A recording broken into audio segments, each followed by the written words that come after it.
तर बच्चू कडूंच्या राजकीय कारकिर्दीवर एक आपण नजर टाकूया।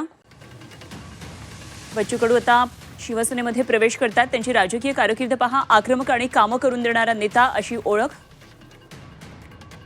खरं तर चळवळीतला हा एक मोठा कार्यकर्ता आणि चळवळीतून बाहेर आलेलं नेतृत्व, दिव्यांग, शेतकरी, शेतमजूर, कामगारांसाठी अनेक यशस्वी आंदोलनं आतापर्यंत बच्चू कडू यांनी केलेली आहेत। 1990च्या दशकामध्ये शिवसेनेतून त्यांनी राजकीय प्रवास सुरू केला। 1997 मध्ये चांदूर बाजार समितीचे सभापती म्हणून त्यांनी काम केलं। सभापती असताना शौचालय घोटाळ्याचा त्यांनी पर्दाफाश केला।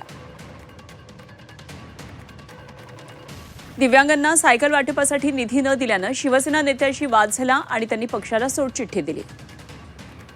1999 मध्ये अचलपूरमधून अपक्ष निवडणूक लढवली आणि थोडक्यात तिथे त्यांचा पराभव झाला।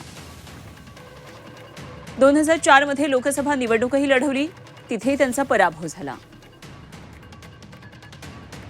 ऑक्टोबर 2004 मध्ये अपक्ष म्हणून विधानसभा निवडणुकीमध्ये विजयी ठरले।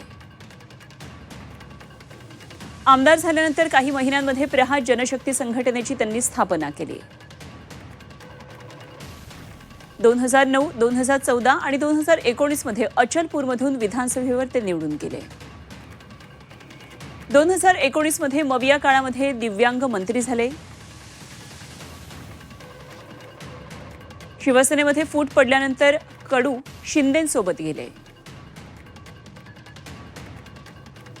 2024 मध्ये विधानसभा निवडणुकीत त्यांना पराभव स्वीकारावा लागला।